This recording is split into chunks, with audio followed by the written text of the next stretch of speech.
If you're interested in making your own metal planetary gears or something similar, then this is the right video for you. So this is the material that I will be using. It's 4 millimeters thick stainless steel 304, and this is cold rolled, which is actually wrong, because the cold rolled steel contains a lot of internal stress, and it might be so that once you start cutting that the stress is relieved and then that the part deforms because of stress relief. So if you use cold rolled steel, there's a chance that you will lose some accuracy on your part. However, cold rolled steel is readily available, and nice and flat stock that is stress free is a lot harder to get. So I actually got the cold rolled steel, which is why in the design of my gears I added a little bit of play to allow for some small deviations in part accuracy, just because I'm cutting the cold rolled steel instead of something that is stress relieved. Okay, that's the note about the stock.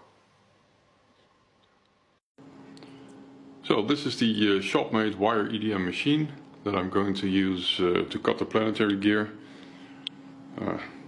I've made a YouTube video tutorial on how to build such a machine, so check out my channel's playlist, and there you can see the whole tutorial, which goes into all the details of this machine. Now, here's the stock,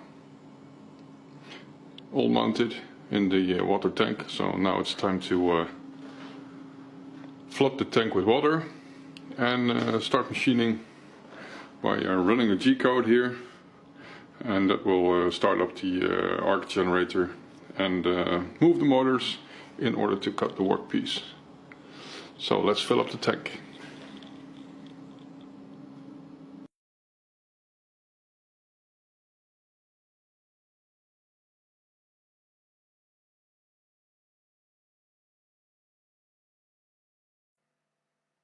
So this is some footage of cutting the sun gear, and it's sped up 20 times. The actual speed is 5 millimeters per minute. I'm not going to show the cutting process for all gears, just showing this one, and maybe a little bit of footage on the cutting of the annulus.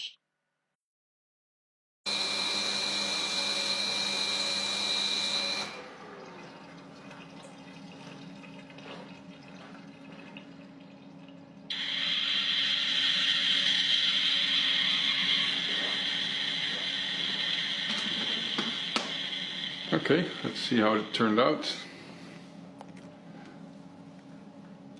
Move the upper wire guide up.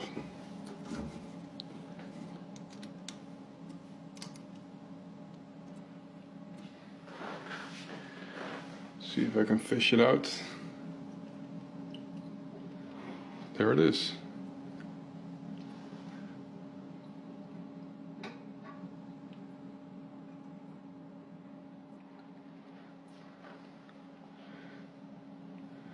And there's the sun gear.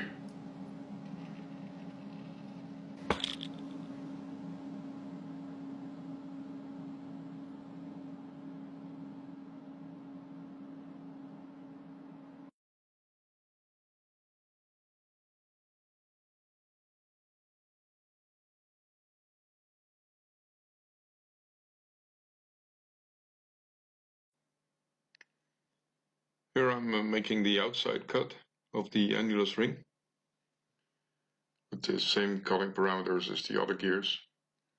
So it's now cutting at 5 millimeters per minute, and this footage has not been sped up, so you can clearly see that it's quite violent flow-wise in the water around the workpiece. I'm flushing at quite a high pressure, and yeah, you can actually see, when you look closely, you can see cavitation around the wire, because the water pressure drop there is quite big. So it's yeah, interesting to see. So here's my stock with the gears already cut out. Now, this is a nice example of what the cold rolled steel does. If you look at this cut here,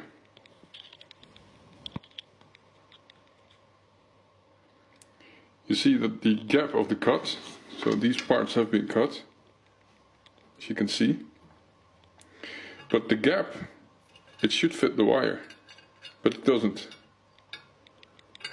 The wire cannot fit through anymore, which means that there was internal stress in the part, and due to stress relief, the gap has closed. But this is an effect that will cost you accuracy.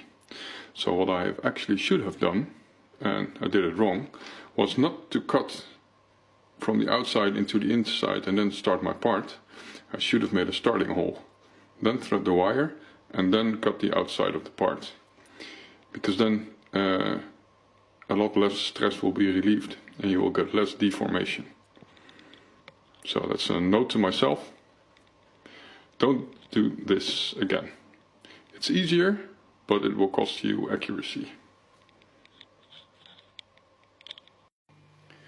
Here are the finalized gears. So after I cut them from the stock material, I sanded them with a oil stone on both sides, gave them a bit of a polish and cleaned them, and here's the final result. So let's put them on the carrier. Start out with the sun.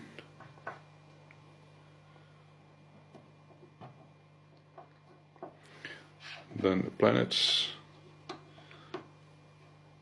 It runs really nice. Another planet. And another. And the planets are now in place. Then the annulus, the outside ring.